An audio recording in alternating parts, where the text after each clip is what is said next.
The transport ship dropped Jake Morrison at Station Kepler 22 on a cold Tuesday morning. Well, it was Tuesday according to Earth time. Out here in deep space, time didn't mean much anymore. Jake grabbed his duffel bag and stepped onto the station's main deck, looking around at what would be his home for the next 6 months. The station was huge, bigger than anything Jake had seen before. The ceiling stretched so high above him that he could barely see where it ended. Lights hung in the air like artificial stars, and the whole place hummed with the sound of 1,000 different machines working at once. But what really caught Jake's attention was the people. Except they weren't people, not human people anyway. Jake had seen aliens before, of course. Everyone had ever since Earth joined the Galactic Council 15 years ago. But seeing them on a video screen was different from standing in a room with them. The Xanthari were tall and thin, with skin that glowed in soft colors. They had 4 arms instead of 2, and their faces were flat and smooth like masks. The Krell looked like someone had crossed a lizard with a tank, all covered in thick armor plates that clicked when they moved. And then there were the Vaxil. The Vaxil were the ones that made Jake's instincts wake up and pay attention. They looked like the big cats from Earth, if those cats had decided to stand up and walk on 2 legs. They had fur in different shades of brown and gold, with dark spots and stripes marking their bodies. Their faces had the same sharp features as a lion or a tiger, with long fangs that showed even when their mouths were closed. Their eyes were bright yellow or green, with pupils that could go from round to narrow slits in a second. They moved like water, smooth and quiet, and they were tall. Most of them stood at least 7 or 8 feet high. Jake walked toward the registration desk, and something weird happened. The crowd of aliens in front of him just sort of melted away. They didn't run or anything obvious like that. They just found reasons to be somewhere else. A Xanthari cadet suddenly remembered she needed to check something on her data pad. A group of Krell decided they needed to be on the other side of the room. Even the Vaxil, who looked like they could tear apart a tank with their bare hands, seemed to track Jake's movement with extra care. At the registration desk, a Xanthari officer processed Jake's papers. Her skin was glowing a light blue color, which Jake's orientation manual had said meant she was calm and professional. But he noticed her hands shook a little as she handed him his station ID card. "You are assigned to Barracks 7, Level 12, she said. Her voice was soft and musical like wind chimes. "Meal times are posted on your datapad. Training begins at dawn cycle tomorrow." "Thanks," Jake said, giving her a friendly smile. "I'm looking forward to working with everyone." The Xanthari's skin color shifted to something darker, almost purple.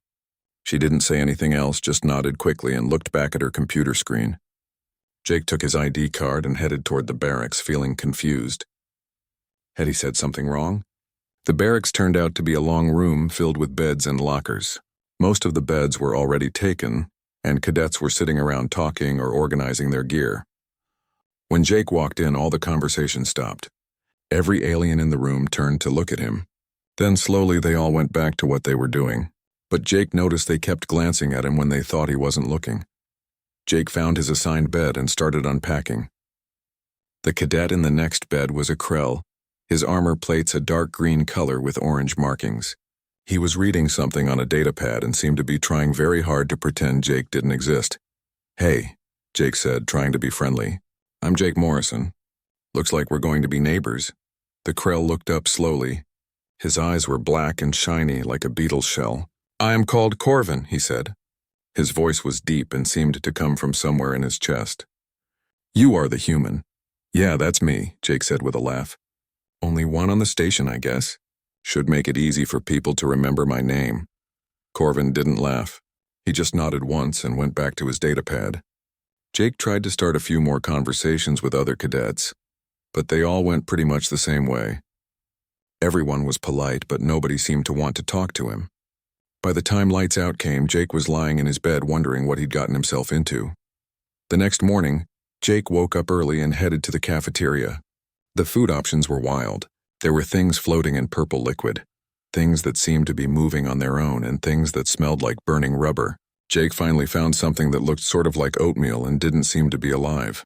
He got a bowl and looked around for somewhere to sit. The cafeteria was full of cadets eating and talking. Jake started walking toward a table where some Xanthari were sitting. Before he got there, they all suddenly finished their meals and left. Jake tried another table with the same result. Finally, he just sat down at an empty table by himself. That's when he overheard 2 Vaxil cadets talking at the table behind him. They were speaking in their own language, but Jake's translator implant picked it up and converted it to English in his ear. "Did you see the human in training yesterday?" one of them said. "He ran the obstacle course like he was being chased by death itself. He didn't slow down once. I heard humans don't feel fear properly," the other one replied. "Their survival instincts are broken. They do things that should kill them and they just laugh about it. My instructor said humans used to hunt animals by just following them for days until the animal collapsed from exhaustion. They didn't even need weapons. They just didn't stop chasing. That's horrifying." Jake sat there with his not oatmeal, feeling a strange mix of emotions. He'd known that humans had a reputation for being tough and maybe a little crazy, but he hadn't realized that other species were actually scared of him. Not angry scared or hostile scared, just genuinely frightened, like he was some kind of monster. He finished his breakfast alone and headed to his first training session, wondering if the next 6 months were going to be the longest of his life. 3 weeks passed and things didn't get much better. Jake went to classes, completed his training exercises, and tried to be friendly to everyone he met. But he was starting to feel like a ghost haunting the station. People saw him, they acknowledged him, but nobody really talked to him. Nobody wanted to be his friend. The training itself was going great. Jake was good at the physical stuff. He could run fast, climb high, and lift heavy things. The tactical exercises were fun too. Jake liked solving problems and figuring out strategies. His instructors gave him high marks, but they also seemed uncomfortable around him. They would explain something once and then back away, like they didn't want to get too close. One day, Jake was in the combat simulation room with a mixed group of cadets. They were supposed to work together to clear a building full of holographic enemies. Jake volunteered to take point, which meant he would go in first and face the most danger. The other cadets seemed happy to let him do it. The simulation started and Jake moved through the building quickly. He cleared rooms, tagged enemies, and called out positions to his team. Everything was going perfectly until he came around a corner and ran straight into a simulated enemy that was much bigger than the others. Without thinking, Jake jumped at it, using his momentum to knock it down. He landed on top of it and tagged it as eliminated. When the simulation ended, Jake walked out feeling good about their performance. Then he saw the expressions on the other cadets' faces. They looked at him like he'd just done something insane. "You jumped at the Class 5 combatant," a Xanthari cadet said slowly. Her skin was flashing between 3 different colors, which Jake's manual said meant she was confused and distressed. "Without any cover. Without testing its defenses first, it was in my way," Jake said with a shrug. "Seemed faster to just take it out." "But you could have been eliminated from the simulation," she said. "Yeah, but I wasn't." The Xanthari just stared at him. Then she walked away, shaking her head. Jake sighed. Another failed attempt at making friends. That afternoon, Jake decided to skip the crowded cafeteria and explore some of the quieter parts of the station. He found a recreational zone that he hadn't visited before. It was like a park, with plants and trees from different worlds growing under artificial sunlight. The air smelled like flowers and earth, which made Jake a little homesick for Earth. He was walking along a path, just enjoying the quiet, when he heard a sound that made every hair on his body stand up. It was a growl, low, rumbling, and definitely coming from something with teeth. Jake's body reacted before his brain could catch up. He spun around, his muscles tensing, ready for a fight. His heart was pounding and his breath came fast. Then he saw what had made the sound. It was a Vaxil cub, barely 3 feet tall. It was crouched behind a bush with purple flowers, its little tail sticking up in the air. The cub's ears were pointed forward, and its eyes were huge and bright. It growled again, but this time Jake could hear something different in the sound. It wasn't a real threat. It was playing. The cub suddenly jumped out from behind the bush and pounced toward Jake. It didn't really jump at him, more like in his general direction. Its movements were clumsy and excited, like a kitten that hadn't quite figured out how its legs worked yet. Jake looked around and realized that every other person in the recreational zone had frozen in place. A Xanthari cadet had pressed herself flat against a wall, her skin flashing white. A group of Krell had backed away with their hands near their communication devices. Everyone was staring at Jake and the cub with expressions of pure terror. Then Jake looked back at the cub. It was sitting on the path now, its tail swishing back and forth. It was looking up at Jake with its head tilted to one side, Waiting to see what he would do, Jake suddenly realized what was happening. The cub wanted to play. It was just a little kid, practicing its hunting skills the way young animals do. It thought Jake was playing too.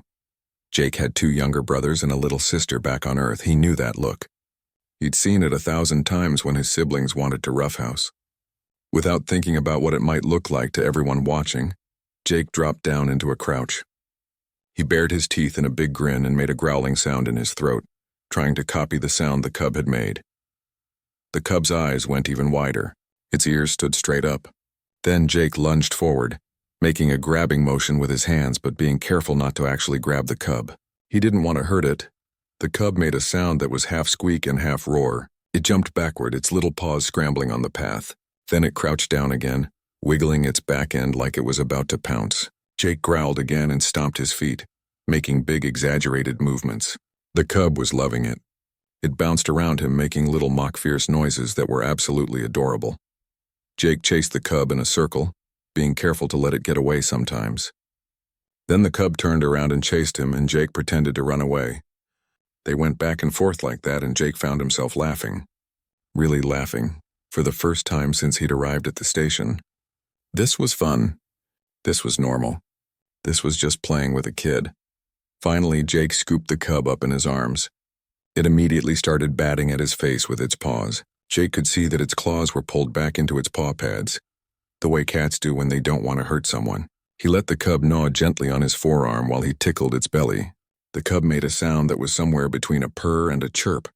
Then Jake noticed the silence. Complete total silence. Jake looked up from the cub in his arms and felt his stomach drop. Every single alien in the recreational zone was staring at him, with expressions of absolute horror. The Xanthari against the wall looked like she might faint. Her skin had gone completely colorless. The Krell group looked frozen in place like statues, and standing at the entrance to the zone looking straight at Jake was an adult Vaxil who could only be the cub's parent. She was massive, easily 7.5 feet tall with shoulders as wide as a door.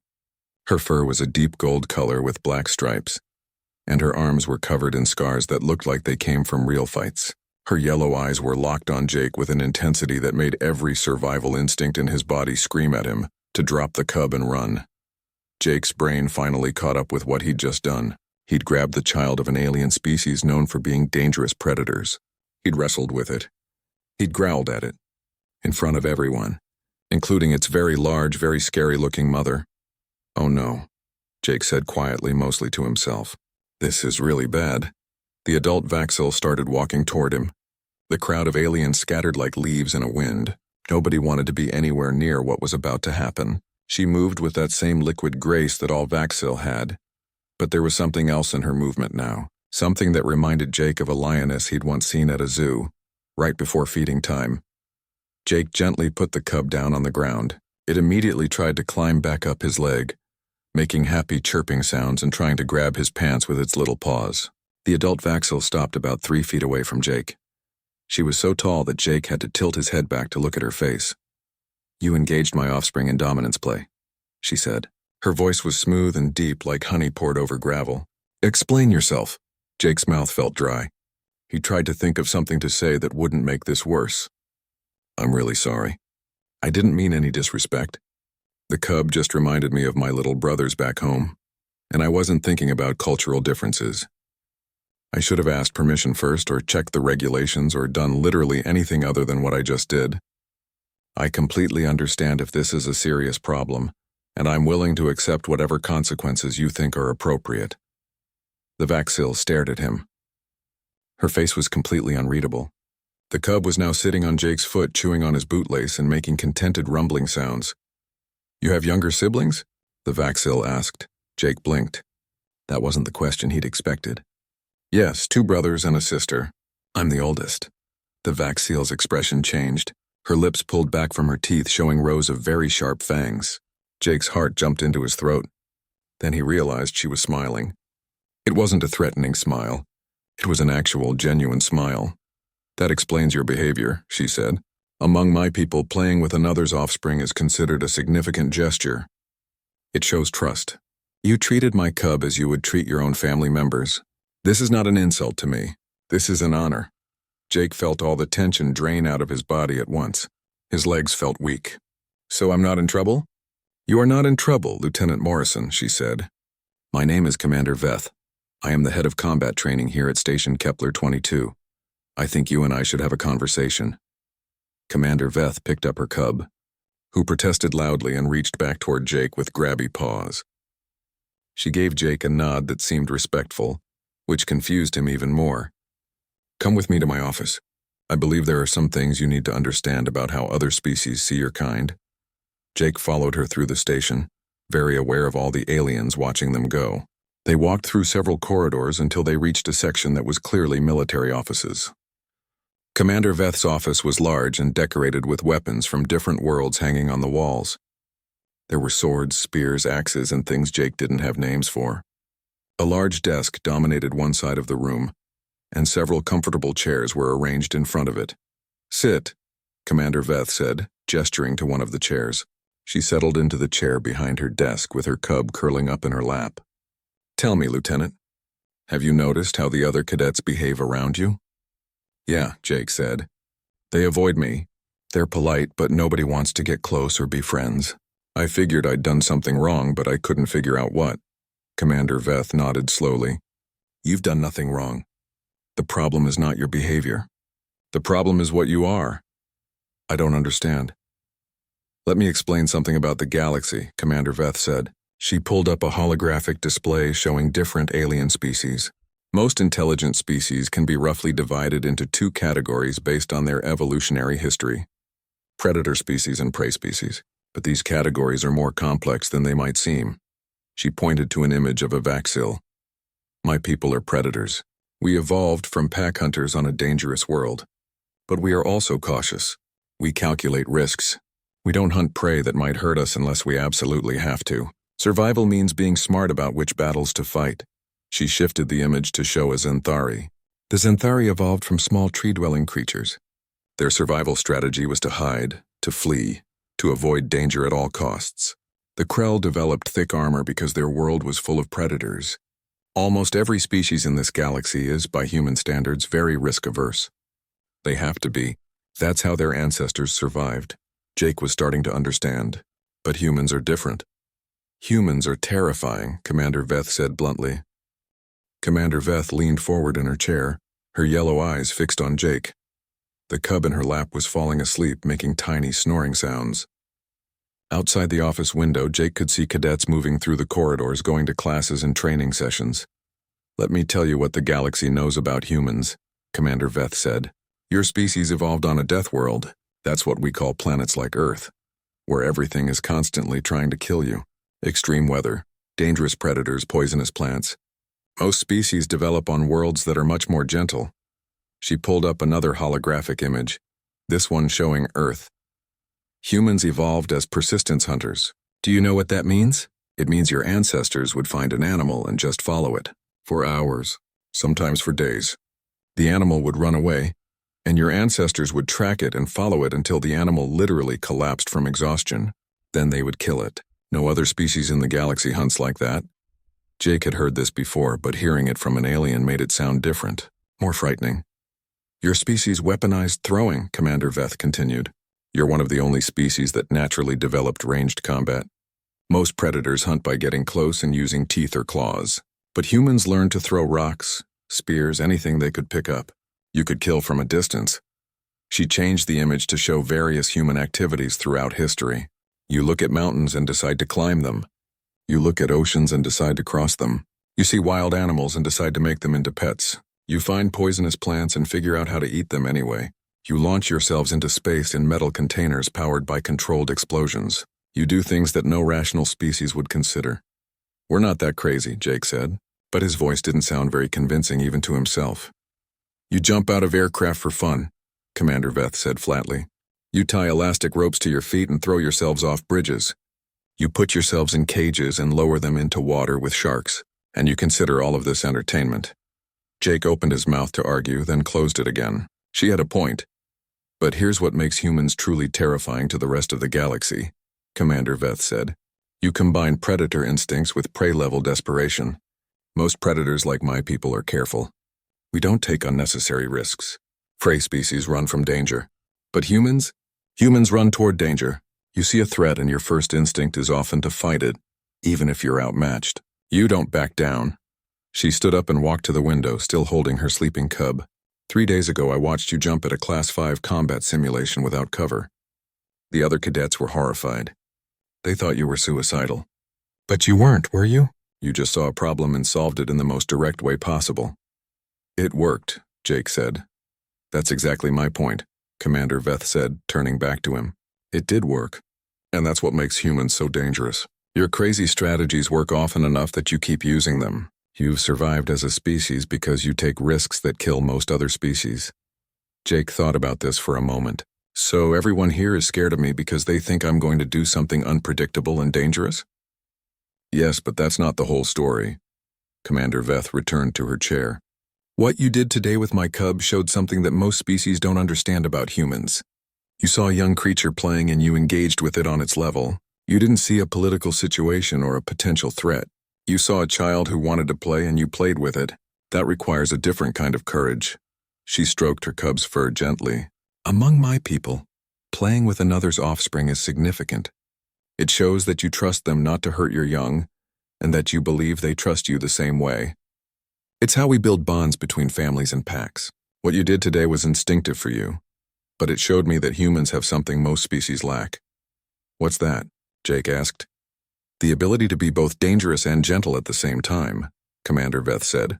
The other cadets see you as a threat, but I see you as someone who charged into an unstable building to save a trapped cadet last week. Someone who shares his food rations with the younger cadets who are struggling with Earth-based nutrition. Someone who plays with children of species that terrify most of the galaxy. Jake felt his face get warm. He hadn't thought anyone had noticed those things. You want to know why everyone avoids you? Commander Veth said. It's because they're scared. But fear and respect are not the same thing, and fear and friendship are not mutually exclusive. What you need to do now is show them that being human means more than just being dangerous. How do I do that? Jake asked. You already are doing it, Commander Veth said. Keep being yourself. Keep helping others. Keep showing that courage and compassion can exist in the same person. The others will come around. Some already are. She pulled up a file on her computer screen. I've been watching your performance here. Your combat scores are excellent. Your tactical thinking is creative and effective. But more importantly, your teammates always survive the simulations when they're with you. You take the dangerous positions. You draw fire away from weaker cadets. You don't leave anyone behind. Commander Veth looked at Jake with an expression that might have been approval. That's what makes a good soldier, Lieutenant Morrison.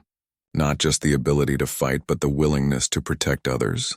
My people value that quality highly. Over the next few weeks, Jake noticed small changes. Vaxil cadets started training with him, teaching him their combat techniques and learning his in return. They appreciated his directness and his refusal to back down from challenges. They called him Growler as a nickname, and Jake was pretty sure it was meant as a compliment. 2 months into his assignment, everything changed because of a training accident. The cadets were running a disaster response simulation, learning how to rescue people from collapsed buildings. The training structure was made of lightweight materials that could be reset between exercises, but it was designed to feel real and dangerous. Jake was working with a team of 6 cadets from different species. They were supposed to search the structure for simulated victims and evacuate them safely. The team was moving carefully through the unstable building when they heard a scream. Real, not simulated. Jake's team found Lyra, a Zenthari cadet trapped under a fallen beam in one of the back rooms. The structure was groaning and shifting, making it clear that more could collapse at any moment. Protocol said they should back out and wait for specialized rescue equipment. The equipment was on its way. Estimated arrival time was 10 minutes. Lyra was panicking. Her skin was flashing white and red and she was hyperventilating. Her leg was pinned under the beam and she couldn't move. 10 minutes might as well have been 10 hours to her. We need to pull back and wait for equipment, said Corvin, the Krell from Jake's barracks. Protocol is clear. We cannot risk more casualties. Jake looked at Lyra, then at the unstable structure, then back at his team. You guys pull back. I'm getting her out. That is against protocol, Corvin said. The structure could collapse completely at any moment. Then I better be fast, Jake said. He was already moving toward Lyra before anyone could stop him. The space where Lyra was trapped was narrow and low. Jake had to crawl on his stomach to reach her, squeezing between broken pieces of the structure. Above him, the ceiling creaked ominously. Dust and small pieces of debris kept falling on his head. "Jake, you should not be here," Lyra said. Her voice was shaking. "You will die too." "Nobody's dying today," Jake said, trying to sound more confident than he felt. "I'm going to lift this beam just enough for you to pull your leg out. When I say move, you move fast. Understand?" Lyra nodded. Her skin was still flashing panic colors, but she seemed slightly calmer now that someone was with her. Jake positioned himself next to the beam and got a good grip on it. The beam was heavy, much heavier than it should have been for a training structure. He could feel the weight of everything above it pressing down. "On 3. 1, 2, 3. Jake lifted with everything he had. His muscles screamed and his back felt like it might break, but the beam moved. Just an inch, but it was enough. "Move, move, move," Jake grunted. Lyra pulled her leg free and scrambled backward. Jake held the beam for another second, then let it drop and followed her out. They crawled back through the narrow space as fast as they could, with pieces of the structure falling around them. Behind them, Jake could hear the building starting to collapse for real. They made it out into the corridor just as the entire back section of the structure came down with a thunderous crash. Dust billowed out in a huge cloud. Jake and Lyra lay on the floor, coughing and trying to catch their breath. The rest of the team rushed over to them. "That was the most foolish thing I have ever witnessed," Corvin said. But he was helping Jake stand up, his big armored hands surprisingly gentle. "Also the bravest." Lyra was staring at Jake like she was seeing him for the first time. Her skin was cycling through a dozen different colors. "You could have died," she said. "You would have died if you had been 3 seconds slower." "But I wasn't 3 seconds slower," Jake said, brushing dust off his uniform. "Are you okay? Is your leg hurt?" "My leg is fine," Lyra said. "You saved my life." "Yeah, well, that's what teammates do," Jake said with a shrug. After that day, something shifted in how the other cadets treated Jake. Lyra started sitting with him at meals, and where she went, other Zenthari followed. She told everyone what Jake had done, and how he'd stayed calm and talked to her the whole time he was rescuing her. She said Jake was the most dependable human she'd ever met, which was funny since she'd never met any other humans. More cadets started approaching Jake. They asked him questions about Earth, about human history, about why humans did the strange things they did. Jake answered honestly, and he found himself learning about their worlds in return. He discovered that the Krell had a complex code of honor that valued loyalty above everything. He learned that the Zenthari were incredible artists and musicians, and their cautious nature made them brilliant at planning and strategy. The Vaxil cadets continued training with Jake, and they taught him a lot about combat. They showed him how to move quietly, how to read body language, how to work as part of a team. In return, Jake taught them some human techniques like how to use their environment as a weapon and how to keep fighting even when exhausted. Jake even started making jokes, and some of the cadets actually laughed. It turned out that humor was something that could cross species barriers, even if the jokes sometimes needed explanation. 6 months passed faster than Jake expected. As graduation approached, he realized he'd gone from being the scary human that everyone avoided to having friends from 6 different species. They still thought humans were dangerous and a little crazy, but now they also knew humans could be trusted. Humans would have your back when things got bad. Humans would run into danger to save you. The graduation ceremony was huge, with families coming from different worlds to watch their children complete their training. Jake's parents couldn't make the trip from Earth, but they sent him a video message that made him a little homesick. Commander Veth gave the main speech talking about cooperation and understanding between species. Then she told a story about a human who growled at a Vaxil cub. She told the entire audience how that one moment had changed her opinion of humans. She said that humans were scary, yes, but they were also capable of incredible kindness. They could be both dangerous and gentle. They could face down death and laugh about it afterward. And maybe, just maybe, that combination of traits was exactly what the galaxy needed. Jake graduated with top honors. His first assignment was as a liaison officer, helping human and alien forces work together. It was going to be challenging work, but Jake had learned a lot during his time at Station Kepler 22. He'd learned that being scary wasn't the worst thing in the world, as long as you also showed people you could be trusted. Years later, Jake heard that Commander Veth's cub, now grown, had requested assignment to a human ship. When asked why, the young Vaxil said he wanted to learn to be brave like humans. He wanted to learn to growl back. And maybe that was the best outcome anyone could hope for. Not a galaxy where humans weren't feared, but one where they were understood, where their recklessness was balanced by wisdom from other species, and where their courage inspired others to be braver than they thought possible. Jake kept that lesson with him throughout his career. When he eventually got his own command, leading a crew of humans and aliens together, he made sure they all understood one simple truth: be brave, be kind, and when life growls at you, sometimes the best response is to growl back and laugh. Because that's what humans do, and maybe, just maybe, that's what makes them special.